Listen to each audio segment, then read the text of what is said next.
Muy buen día, ¿cómo están ustedes? Un gusto de saludarlos. La Facultad de Economía y Negocios de la UDD, junto a la Asociación de AFP, elaboraron el Barómetro Laboral y Previsional de junio 2025, donde analizaron las competencias, salarios y riesgos de la automatización en Chile. Los principales resultados muestran que los trabajadores tienden a realizar tareas que son repetitivas y cortas, las que suelen estar en mayor riesgo de automatización y que además pagan menores salarios.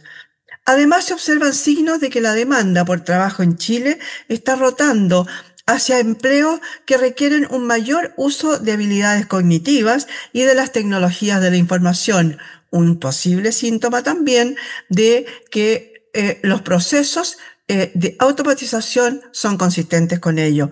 Vamos a conversar con Daniela Leitch, docente investigadora del Centro de Investigación de Empresa y Sociedad de la Universidad del Desarrollo. ¿Cómo estás tú? Muy buen día, un gusto saludarte. Buen día, Miriam. Muchas gracias por la invitación. Oye, Daniela, cuéntame un poquito de qué se trata, partamos por lo más general, de qué se trata este barómetro laboral y previsional de junio 2025. Me imagino que lo hacen de forma repetida, para atrás y se va a hacer para adelante, o este es el primero que se hace.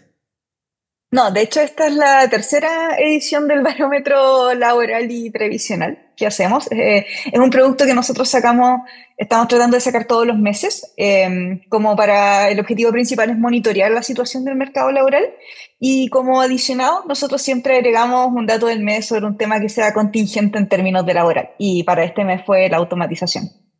Perfecto. Oye, y a grandes rasgos, hablemos en general, ¿qué encontraron? Yo decía que se están requiriendo mayores habilidades cognitivas. En buenas cuentas, las personas ya no deberían tener solamente cuarto medio, tener bastante más, digamos que eso, incluso, digamos, diplomados, doctorados, magíster, etcétera, para tener más competencias, sobre todo con el tema de las inteligencias artificiales y las tecnologías de hoy, ¿no? Sí, más que un tema de tener más allá, por ejemplo, de un pregrado, un magíster, un doctorado, lo importante es que las instancias educacionales que son más accesibles a la población, llámese colegio y universidad en este momento, te formen de la manera adecuada tal que tú puedas desarrollar habilidades que se denominan como cognitivas. ¿Y a qué se refiere uno con habilidades cognitivas? No significa, por ejemplo, necesariamente tener una habilidad o un conocimiento extremadamente alto sobre algún tema. Es decir, no necesitamos solo doctorados y solo magísteres, ¿ya? Pero sí, todas las personas de la población se debería empezar a que toda tu población tuviera un set de habilidades desarrolladas que les permitieran ser flexibles. Es decir, el desarrollo de habilidades cognitivas, nosotros pusimos como ejemplo las habilidades numéricas, pero esto también incluye, por ejemplo, habilidades de comprensión lectora y resolución adaptativa de problemas. Es un set de habilidades que en el proceso de adquirirlas te permiten a ti todo un proceso de aprendizaje anterior y desarrollar a ti una flexibilidad, una capacidad de adaptarte a distintas condiciones. Y eso es lo que deberíamos aspirar a que nuestra población en general tuviera, independiente de la profundidad con la que tú sepas o no sobre un tema, sino tu capacidad de poder asumir distintas tareas y de adaptarte según las condiciones cambien. Oye, y según esto, entonces tú me dices que no necesariamente es tener una expertise profunda, a veces incluso juega en contra, ¿no? A la hora de buscar un Claro. empleo.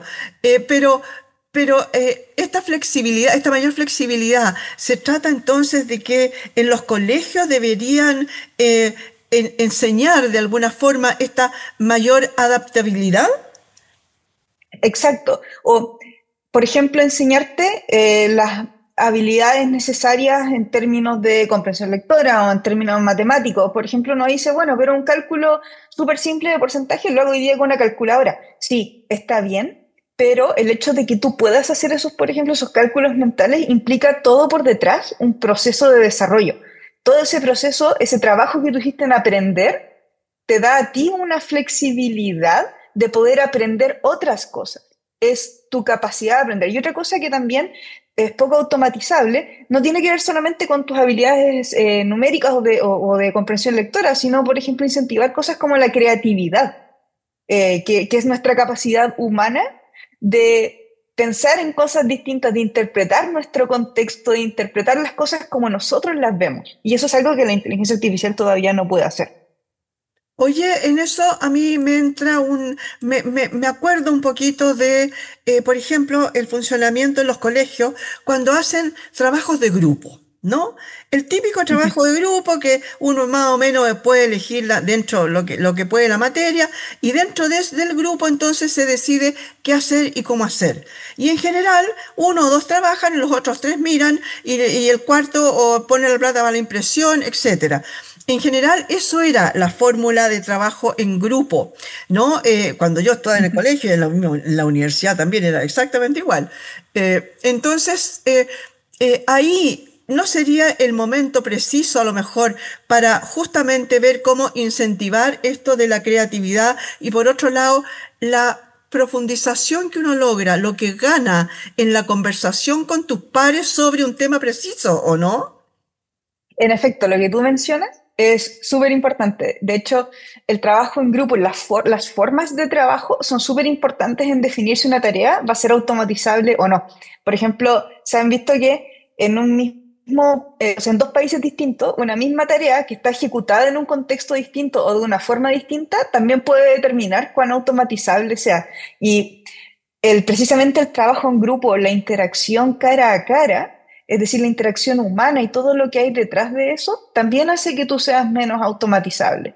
Entonces, quizás en un grupo no se trabajan dos y de cinco, pero siempre hay una interacción y ese hecho de que tú aprendas interacciones involucra interpretar contextos, contextos que son cambiantes y mientras algo sea cambiante es menos automatizable. Ahora, definamos, porque eso no lo hemos hecho, definamos qué es para ustedes y por qué se habla de automatización. Mira, automatización, sí, eso es un concepto, la verdad es que es bastante amplio y yo creo que si uno mira la literatura, todavía no hay realmente como un consenso exacto sobre la definición, pero uno podría a grandes rasgos decir el reemplazo de la actividad humana por máquinas. Perfecto. Oye, cuéntame, a ver, también dentro de este barómetro laboral y de, y de, ¿cómo se llama?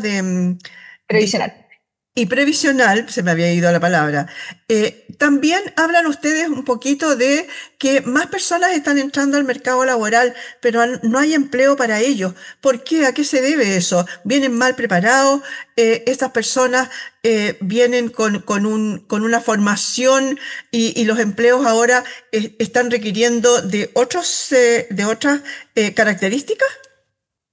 Son dos fenómenos separados. Una Ya. cosa es que hayan pocos empleos que están siendo demandados, es decir, que la demanda de empleo esté baja, y por otro lado es el tipo de empleo que se está demandando. Es decir, en general el mercado laboral está estancado, está sufriendo un estancamiento estructural en donde se están demandando pocos empleos. Y aquellos empleos que se están demandando, las empresas están pidiendo un set más específico de características. Y cuando nosotros decimos el desempleo se produce porque está entrando más gente al mercado laboral, pueden haber varias hipótesis por las razones por las cuales más gente está saliendo a buscar trabajo, ¿ya? Especialmente mujeres. Y el tema es que hay tanta gente que sale a buscar trabajo y tan poco empleo generado por este estancamiento estructural que mucha gente que está saliendo a buscar simplemente no está encontrando y eso contribuye a aumentar precisamente la tasa de desempleo. Oye, me imagino que em, más personas saliendo a buscar empleo y resulta que no encuentran lo apropiado, digamos, y me imagino que llega una cierta frustración por el tema de no encontrar después de 3, 4 meses. Lo lógico sería, tengo entendido que por ahí va, es que en 3, 4 meses tú debieras volver a encontrar un empleo si es que te dejaron, por ejemplo, te desvincularon de una parte y te debieras no demorar más allá de eso. Pero hay gente que se pasa meses y años, ¿no? Sin encontrar. Y por lo tanto las competencias se van haciendo cada vez más alejadas a lo que uno necesita. ¿Cómo se hace ahí? Esas personas debieran capacitarse, debieran dar un giro. A lo mejor esas personas se convirtieron en tanto emprendedor que hay hoy día. ¿Qué han visto ustedes ahí? Varias cosas de las que tú dices. De hecho, A ver, efectivamente en un mercado laboral que está estancado puede ocurrir que tú sales a buscar empleo o pierdes tu empleo y no vas a encontrar por muchos meses. Y no es que ni siquiera encuentres el empleo adecuado, es que no vas a encontrar. ¿Ya? Entonces, nosotros observamos varias cosas. Uno, que hay altas tasas de subempleo involuntario. ¿Qué significa eso? Gente que está trabajando jornada parcial, pero desearía, por ejemplo, estar trabajando jornada completa, solo que no encuentra, que no puede. ¿Ya? Por otro lado, tienes efectivamente tasas de emprendimiento más altas por necesidad, por no encontrar emprendimiento motivado por la falta de trabajo. Y otro efecto que se ve muchas veces que después de muchos meses tú trabajando, lo más probable es que simplemente salgas y dejes de buscar y potencialmente, si no encuentras, tornar simplemente a la informalidad. Uno podría tener, hay varias opciones hacia las cuales tú puedes transitar cuando no encuentras trabajo. Ya, oye, me imagino que esta misma dificultad, o peor todavía, esta dificultad de encontrar un empleo ya no solamente el adecuado, sino que encontrar un empleo, digamos, eh, me imagino que se va haciendo cada vez más difícil para las personas sobre, no sé, 50 años aproximadamente, ¿no? Tengo entendido que ya con 40 eres viejo, con 50 ya no existes. Entonces, ¿qué pasa ahí? ¿Eso ustedes lo han visto o es algo que yo estoy inventando? No, pero de hecho te sorprenderías que es un poco al contrario de lo que tú mencionas. Nosotros en el barómetro hacemos un desglose por edad. Miramos los grupos más jóvenes, que son personas entre 18 y 35 años, y miramos los grupos de mayor edad, que son personas entre 50 y 65 años. Y uno ve que la generación de empleo en el grupo de más edad es de hecho positiva y es bastante más alta. Al contrario, la generación de empleo de grupos más de menor edad es negativa, es decir, hay una destrucción, hay más empleos que se destruyen que los que se generan.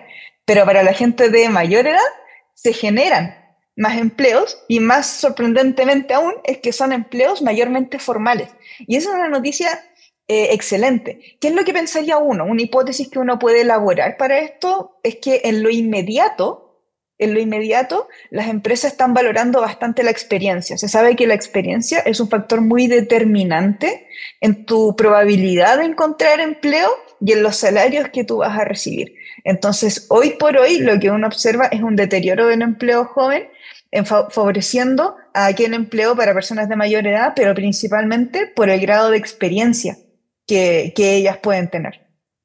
Cuéntame, Daniela, ¿esto implicaría de alguna manera que, primero, qué buena noticia, yo tenía toda la idea al revés, ¿no es cierto? Siempre fue al revés, pero esta buena noticia implicaría de alguna manera que las personas ya no se están jubilando a la edad legal, se está retrasando la jubilación, ya no van a los 60 y a los 65, sino que se están ampliando un poquito más, ya no necesariamente por necesidad, perdón, porque tengan que trabajar, sino que realmente porque les gusta lo que están haciendo.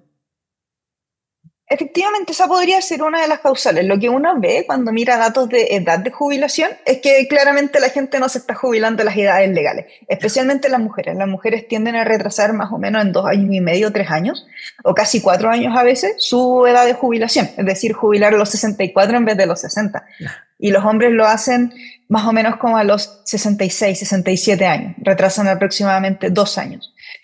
La verdad es que no hemos hecho un estudio más profundo sobre cuáles son las causales que determinan este retraso en la edad de jubilación. Yo tendería a pensar que más seguramente tiene que ver con una insuficiencia de las pensiones, más que quizás con unas ganas per se de seguir trabajando. Pensamos que las generaciones que hoy en día tienen 60, 65 años son generaciones que empezaban a trabajar más jóvenes también, por lo tanto llevan más tiempo en el mercado laboral. Seguramente muchos deben estar cansados de trabajar y lo que querrían es jubilarse, pero dado el estado actual de las pensiones, que nosotros sabemos que no son muy altas, uno de sus motivadores principales seguramente es las bajas pensiones. Ya, ok. Oye, volvamos un poquito al tema de la automatización, porque, a ver, este es un fenómeno que va creciendo en el mundo y que va a seguir creciendo, obviamente, y que va a ir de la mano de todas estas tecnologías nuevas. Tú dices que la gente joven, el empleo joven más bien se está destruyendo mucho. ¿Será de alguna manera presionado por esta automatización, por esta tecnología, o porque la gente no está saliendo preparada, los chicos nuevos, digamos, que entran hasta los 35 años de edad, no están entrando con las competencias adecuadas? Puede ser esa una hipótesis factible, es decir, la falta de competencias combinado con una falta de experiencia. Como dije antes, las empresas valoran una buena determinante de tu probabilidad de empleo es tu experiencia y de tu salario también es una determinante.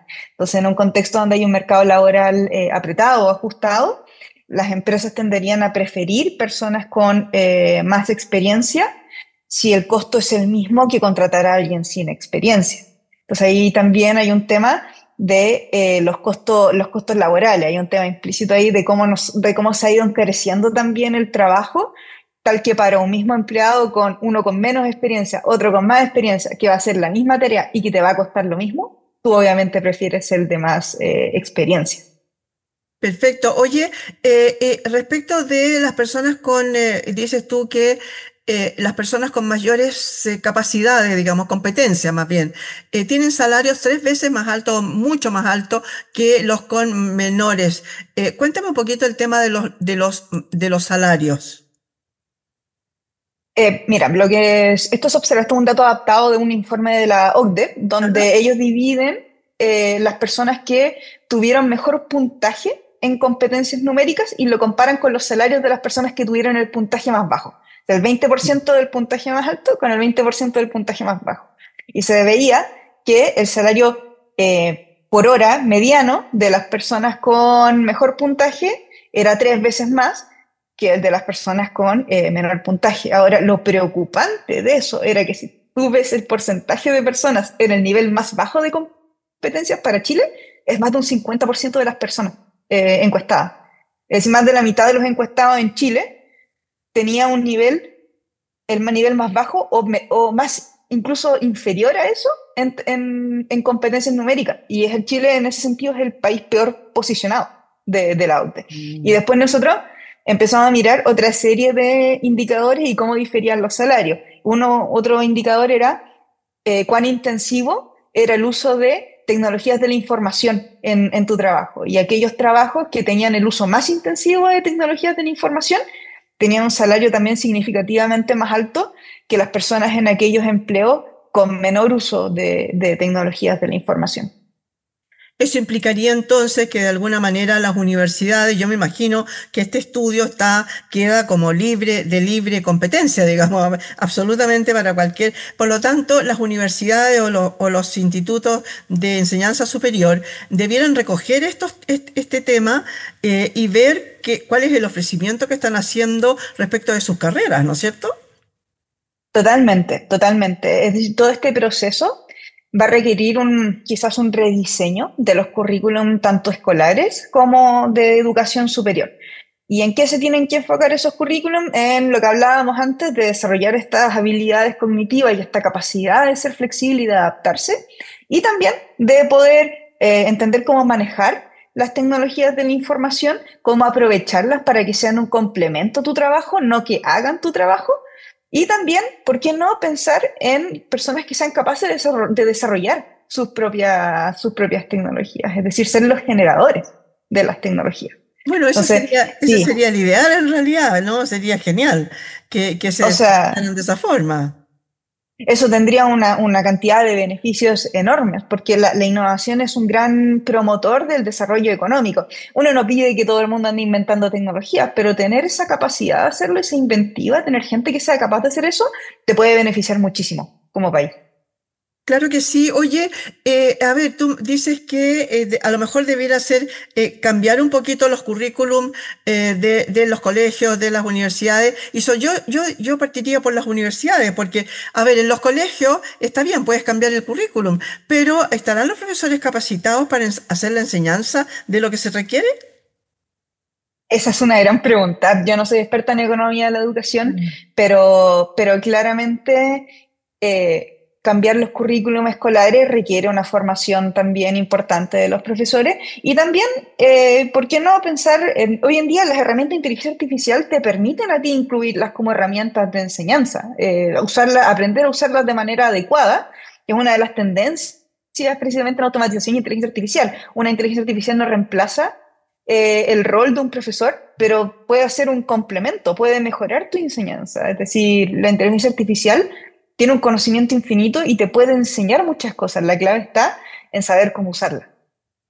Exactamente, pero ahí entramos de nuevo en el tema de que, bueno, ¿quién te enseña cómo usarla? ¿No es cierto? Si bien es cierto, no es algo nuevo, porque viene ya hace bastantes años el tema de la inteligencia artificial, recientemente ahora, hará unos 3, 4 o 5 años a todo reventar, nos hemos dado cuenta que esta cuestión creció enormemente y ahora ya está invadiendo todas las áreas del conocimiento, ¿no es cierto? De la vida cotidiana, etcétera, y no nos hemos dado ni cuenta.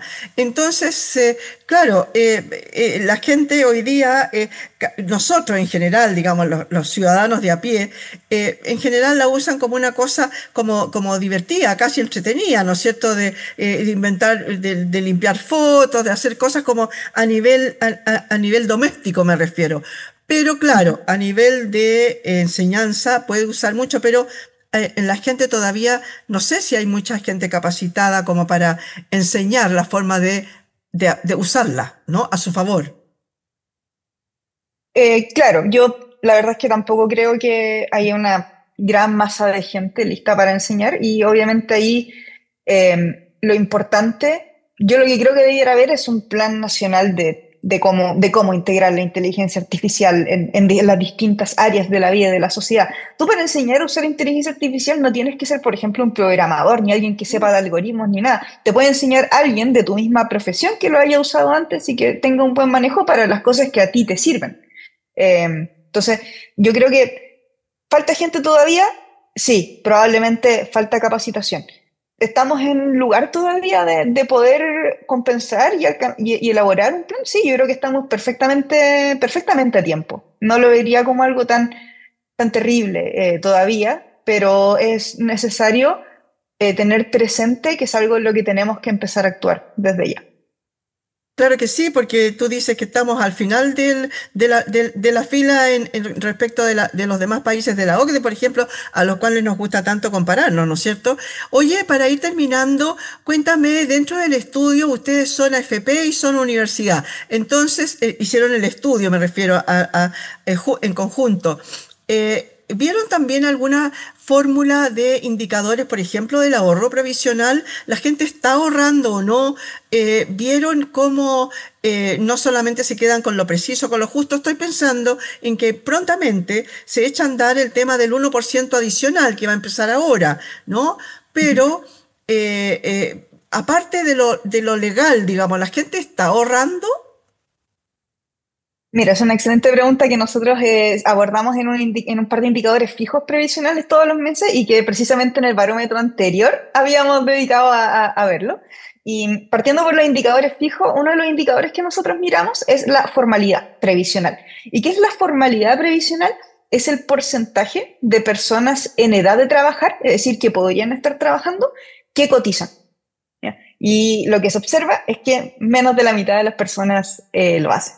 Entonces ni siquiera es lo legal, es nada. Y eso es una de las cosas que tenemos que trabajar. En cuanto a ahorrar más de lo legal, uno lo que observa es que lo que observamos en el barómetro anterior, nosotros medimos qué porcentaje del ingreso se va a ahorro.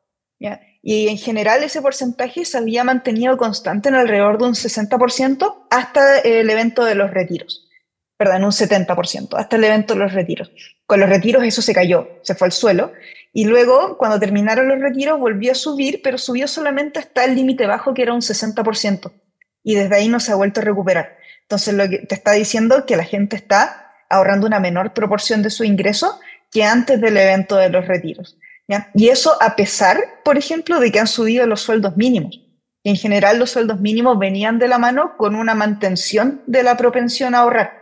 Y hoy en día esa propensión a ahorrar cayó a pesar de que han subido, por ejemplo, los sueldos mínimos. Cuando me hablas de la proporción, me estás hablando de personas que están, que cotizan en AFP. ¿A eso te refieres, verdad? Cuando hablo de la formalidad previsional, sí. Ya, o sea que esos dineros, esos ahorros, a lo mejor se pudieron haber ido a otros lados y no haber entrado en la FP, sino que haberse ido, por decirte, no sé, te voy a inventar, a fondos mutuos, a X montos de inversión. Asumiendo que las personas que son estos informales previsionales, es decir, que no cotizan, que pueden trabajar pero que no cotizan para FP, asumiendo que ellos sí ahorran y lo hacen de otras formas, sí, efectivamente lo que dices tú.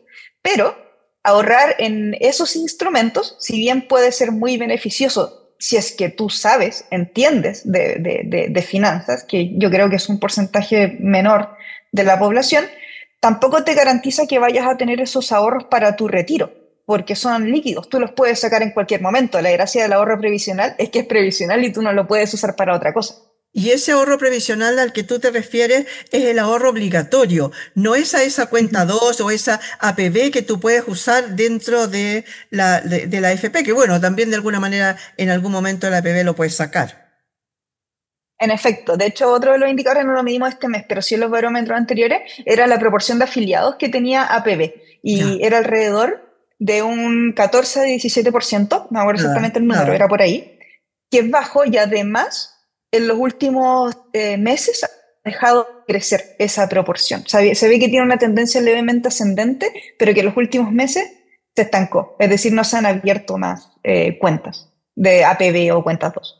Oye, y se ha pensado, ahora sí para terminar, y se ha pensado, se ha elucubrado más bien respecto de qué pasa con ese porcentaje de personas que no está en ningún tipo de ahorro previsional.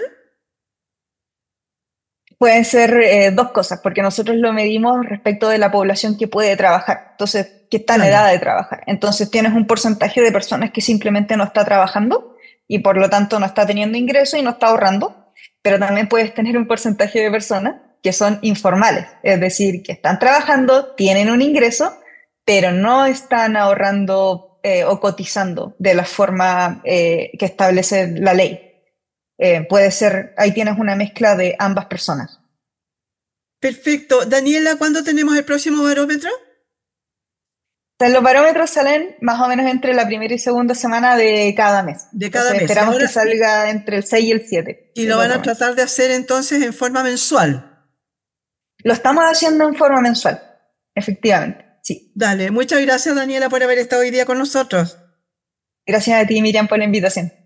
Le damos las gracias a Daniela Leitch, docente investigadora del Centro de Investigación de Empresa y Sociedad de la Universidad del Desarrollo, que nos habló sobre este barómetro que hicieron la Facultad de Economía y Negocios de la UDD junto con la Asociación de Fondos Provisionales, ¿no? De las AFP. Elaboraron este barómetro laboral previsional donde analizaron las competencias, los salarios y los riesgos de la automatización en Chile. Muchas gracias por haber estado hoy día, señoras y señores, en este punto de encuentro.